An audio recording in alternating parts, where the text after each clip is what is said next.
మీద, ఒకటి పాలకపక్షం మీద, ఒకటి కాంగ్రెస్ పార్టీ మీద, ఊరి మీద, అందరి మీద నెట్టేసి నీ పాపాలన్నీ కడుక్కోవాలనుకుంటే రికార్డులు అక్కడ ఉంటాయి కదా అధ్యక్ష. ఉన్న వరంగల్ కానీ, లేకపోతే అల్వాల్ కానీ, లేకపోతే ఎల్బీ నగర్ కానీ, లేకపోతే నిమ్స్ కానీ మొదలు పెట్టించినావు, కాంట్రాక్టులు ఇచ్చినావు, కమిషన్లు తీసుకున్నావు, పోయినావు. ఇవాళ మేము వచ్చి కూర్చొని నిరంతరం కోమటిరెడ్డి వెంకటరెడ్డి గారిని ప్రతి నెల పర్సనల్గా విజిట్ చేసి సమీక్షించుకుంటూ ఈరోజు వాటిని వేగంగా పూర్తి చేసి జూన్ 2, 2025 లోపల ప్రారంభించాలని రాత్రి మగళ్ళు మా మంత్రి గారు ఎంబడిపడి ఈరోజు గ్రీన్ ఛానల్ వాటికి నిధులు ఇచ్చి పూర్తి చేసే ప్రయత్నం చేస్తున్నాం కదా అధ్యక్ష. ఇవన్నీ కనిపిస్తలేవా? వైద్యం పట్ల మాకున్న చిత్తశుద్ధి. ఎక్కడైనా చిన్న సంఘటన జరిగితే దాన్ని తీసుకొని చిలువలు పలువలు చేసి దాన్నే మొత్తం ప్రచారం చేసి మొత్తం వ్యవస్థ కుప్పగూలిందని అంటే అందులో సమస్యలు లేవనెత్తుతున్నట్టు కనిపిస్తలేదు అధ్యక్ష. వాళ్ళ పైశాచిక ఆనందంగా అనిపిస్తుంది, సంతోషంతో గంతులేస్తున్నట్టుగా అనిపిస్తున్నారు అధ్యక్ష. సమస్యలు లేవనెత్తుతే ఇప్పుడు కమ్యూనిస్టు సోదరులు ఉన్నారు, ఎక్కడైనా ఏదైనా సంఘటన చేస్తే సమస్యలు లేవనెత్తే దానికోసం నిరసన చేస్తే దానికోసం వీధుల్లోకి వస్తారు. వాళ్ళు చెప్తే ఏదైనా ఉంటే మేము సావధానంగా దాన్ని అరే ఒక ఇష్యూని రేజ్ చేస్తున్నారు, దీన్ని మనం అటెన్షన్తో ఉండాలి అని అధికారులకు అందరూ సూచన. మీదెక్కడ అధ్యక్ష? మీరు అదొదిలేసి పైశాచిక ఆనందం ఏంది అధ్యక్ష? అసలు తాండవం చేస్తుంటారు అధ్యక్ష. ఎక్కడైనా పొద్దున లేవగానే టీవీ బ్రేకింగ్ చూసినా, పేపర్ తీసినా, ఎవరైనా చచ్చిపోయి అనగానే కుటుంబం అంతా తలుపులు మూసుకొని గంతులు వేస్తారు. ఇది ఎక్కడి పైశాచిక ఆనందం అధ్యక్ష? ట్విట్టర్ చూడండి మీరు.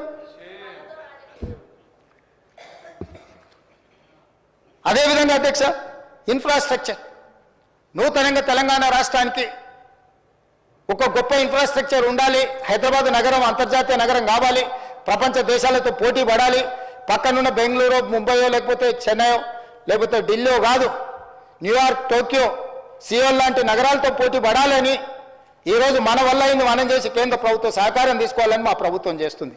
నిన్న మన ఆయన పదే ఢిల్లీ పోతున్నాడు అని ఏదో అన్నాడు అధ్యక్ష. లిస్ట్ కూడా చెప్పదలుచుకున్నాను నేను ఇప్పుడు ఈ సందర్భంగా.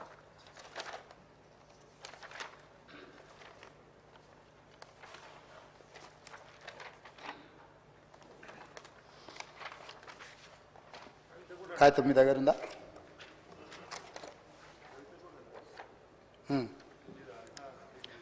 ఢిల్లీకి ఏమైనా గోటీలు ఆడుకోనికి పోతున్నా అధ్యక్ష. నేనేమన్నా 32 సార్లు పోయినా అధ్యక్ష ఢిల్లీకి, ఒక్కసారి కాదు. భవిష్యత్తులో ఇంకా 300 సార్లు అయినా పోతాం అధ్యక్ష. ఈ 15 నెలల్లో నేను 32 సార్లు ఢిల్లీకి పోయినా. 32 సార్లలో 3 సార్లు ప్రధానమంత్రిని కలిసిన, మిగతా అందరు కేంద్ర మంత్రులను కలిసిన, ఇంక్లూడింగ్ కిషన్ రెడ్డితో సహా, బండి సంజయ్తో సహా ప్రతి ఒక్కరిని కేంద్ర మంత్రులను కలిసినాం. అసలు కేంద్ర రాష్ట్ర ప్రభుత్వాల యొక్క సత్సంబంధాలు, రాజ్యాంగంలో పొందుపరిచిన విధానాలను వీళ్ళు మర్చిపోతే అధ్యక్ష. కేంద్ర రాష్ట్ర ప్రభుత్వాల మధ్యలో ఉండాల్సిన, కొనసాగించాల్సిన సత్సంబంధాలు, కేంద్ర ప్రభుత్వ పరిధిలో ఉండే అంశాలు, రాష్ట్ర ప్రభుత్వ పరిధిలో ఉండే అంశాలు, కేంద్రం రాష్ట్ర పరిధిలో ఇద్దరిలో కలిసి ఉండే అంశాల ప్రాతిపదికన నిర్ణయాలు జరుగుతాయి అధ్యక్ష. అనుమతులు ఇవ్వాలి, నిధులు ఇవ్వాలి, దానికి సంబంధించిన విషయాలను మనం కేంద్రానికి విడమర్చి చెప్పాలి. ఈరోజు నేను ఢిల్లీకి వెళ్ళినప్పుడల్లా ఢిల్లీకి పోయినా కలిసిన నరేంద్ర మోడీ గారిని, దేశ ప్రధానమంత్రి. ఈ దేశ ప్రధానమంత్రిని గౌరవించే సంస్కృతి నాకున్నది, మీకు లేకపోవచ్చు. మీరు కేసుల కోసమే చీకట్లో గెలుచుకుంటూ ఉండొచ్చు. మీరు మీ సంపాదనను కాపాడుకోవడానికి మీరు ఎవరైనా కాళ్ళు పట్టుకోవచ్చు. నాకే ఉంది, బాజాప్తా గెలిచిన బడేబాయ్ అన్నాడు. Yes, on the floor, on record. నేను మళ్ళొకసారి చెప్పదలుచుకుని, దేశ ప్రధానమంత్రి ఏ రాష్ట్ర ముఖ్యమంత్రికైనా పెద్దన్న లాంటి వాడే. రాష్ట్రాల ముఖ్యమంత్రులు, రాష్ట్రాల కూడికనే కేంద్రము. రాష్ట్రాలలో ఉండే ముఖ్యమంత్రులకు ప్రధానమంత్రి పెద్దన్న లాంటి వాడు. ప్రధానమంత్రి తీసుకునే నిర్ణయాలు, కేంద్ర మంత్రివర్గం తీసుకునే నిర్ణయాలకు రాష్ట్రాల అభివృద్ధి కోసం ఉపయోగపడుతుంది. ఇందులో రాజకీయం ఏముంది అధ్యక్ష? రాజకీయాలు వచ్చినప్పుడు ఆయన భారతీయ జనతా పార్టీ నాయకుడు, నేను కాంగ్రెస్ పార్టీ నాయకుడిని. నా పార్టీ ప్లాట్ఫామ్ మీదకి వచ్చినప్పుడు నా పార్టీ విధానం మాట్లాడతా. ప్రభుత్వం వచ్చినప్పుడు కేంద్ర ప్రభుత్వం తీసుకోవాల్సిన సహకారం తీసుకుంటా. వెళ్ళినప్పుడు శంకర్ వచ్చాడు మిత్రుడు కొన్నిసార్లు, రేపు వెళ్ళాలి చూస్తే మహేశ్వర్ రెడ్డి గారిని అయినా తీసుకొని వెళ్తా. ఒకవేళ వాళ్ళకి పరిచయాలు ఉన్నాయి, దానివల్ల తెలంగాణ రాష్ట్రానికి ఉపయోగపడతాను. కిషన్ రెడ్డి గారిని 4 సార్లు కలిసినాం, మాట్లాడినాం, 5 సార్లు మాట్లాడినాం. నాకేముంది అధ్యక్ష? ప్రజలు నిర్మలా సీతారామన్ గారిని, లేకపోతే అమిత్ షా గారిని, అందరినీ కలిసిన అధ్యక్ష. నేను కలవని మంత్రి ఎవరైనా కేంద్రంలో ఉన్నాడా?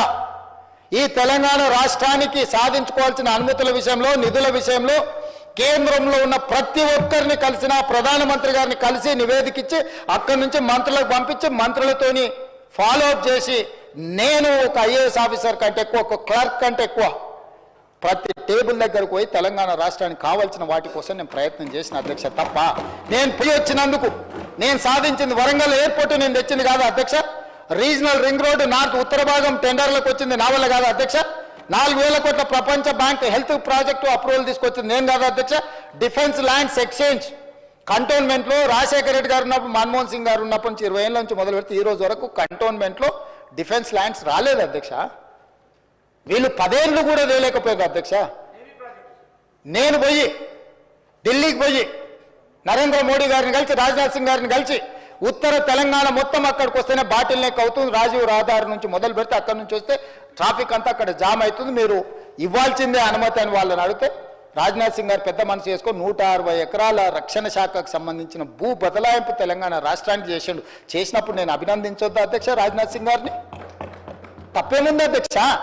తెలంగాణ రాష్ట్ర ప్రయోజనాల కోసం, అభివృద్ధి కోసం ఒక మంత్రి సహకరించినప్పుడు ఆ మంత్రి మాకు సహకరించిందని చెప్పడానికి బేసిజాలు ఎందుకు అధ్యక్ష? విధానపరమైన అంశాలలో మాకు వేరే అభిప్రాయం ఉండొచ్చు, కానీ అభివృద్ధికి వచ్చినప్పుడు తెలంగాణకు సహకరించిన వాళ్ళను మనం ఎందుకు అభినందించొద్దు అధ్యక్ష? ఈరోజు డిఫెన్స్ ల్యాండ్స్ని సాధిస్తే ఆయన ఎప్పుడో 2015-16లో పోయి కాగితం ఇచ్చి వచ్చినా దాని ట్విట్టర్లో పెడతాడు. అసలు కొంచెమన్నా అదేదో మా ఆది శ్రీనివాస్ అన్నది ఉండాలి కదా అధ్యక్ష.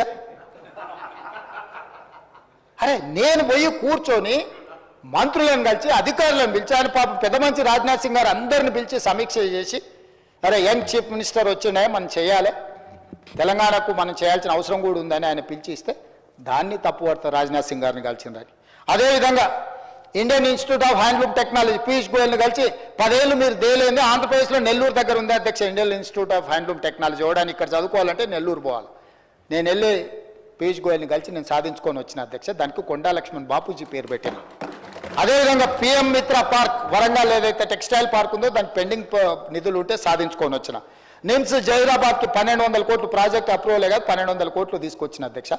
అదేవిధంగా కాచిపేట రైల్వే కోచ్ ఫ్యాక్టరీ 2014లో పునర్విభజన చట్టంలో పొందుపరిచిన రైల్వే కోచ్ ఫ్యాక్టరీ 10 ఏళ్ళు నువ్వు సాధించకపోతే పల్లికలు ఇచ్చుకుంటే కూర్చుంటే ఢిల్లీకి వెళ్ళి అశ్విని వైష్ణవ్తో నేను మాట్లాడి ఈరోజు రైల్వే కోచ్ ఫ్యాక్టరీని కేంద్ర ప్రభుత్వం నుంచి మనం సాధించుకున్నాం అధ్యక్ష. ఇవాళ మెట్రో రైల్ ఎక్స్టెన్షన్ మీద మనము కేంద్ర ప్రభుత్వాన్ని సంప్రదిస్తున్నాం. రీజనల్ రింగ్ రోడ్ సదరన్ పార్ట్కు మనం అడుగుతున్నాం. మూసీ నది పరివాహక ప్రాంతంలో నిధుల కోసం ఈరోజు కేంద్ర ప్రభుత్వాన్ని పదే సంప్రదిస్తున్నాం.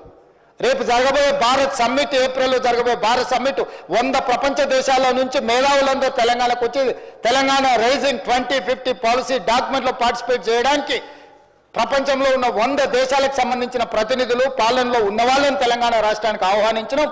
మీరు విదేశాంగ శాఖ మాకు సహకరించాలని జైశంకర్ను కలిసి రిక్వెస్ట్ చేసినాం. మే నెలలో మే 7 నుంచి మే 31 వరకు ప్రపంచ మిస్ వరల్డ్ ప్రపంచ అందగత్తెల పోటీ మన హైదరాబాద్ నగరంలో నిర్వహించబోతున్నాం అధ్యక్ష. 72 సార్లు నిర్వహిస్తే ఈ దేశంలో ఒక్కసారి అమితాబ్ బచ్చన్ ఒక్కసారి ముంబైలో చేసిండు అధ్యక్ష. ప్రపంచ దేశాలలో జరిగింది అధ్యక్ష. ఇవాళ ఈ హైదరాబాద్ నగరం మన టూరిజాన్ని ప్రపంచ దేశాలకు తెలియజెప్పడానికి టూరిజం డిపార్ట్మెంట్ నేతృత్వంలో ప్రపంచ దేశాల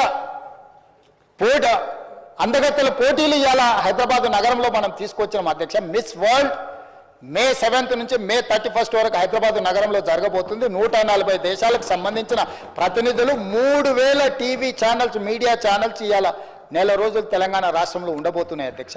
వాటికి సంబంధించిన క్లియరెన్స్లు గవర్నమెంట్ ఆఫ్ ఇండియా నుంచి తీసుకోవడానికి ఎక్కడ ఇబ్బంది జరగొద్దు అని చెప్పి జయశంకర్ గారిని కలిసిన అధ్యక్ష.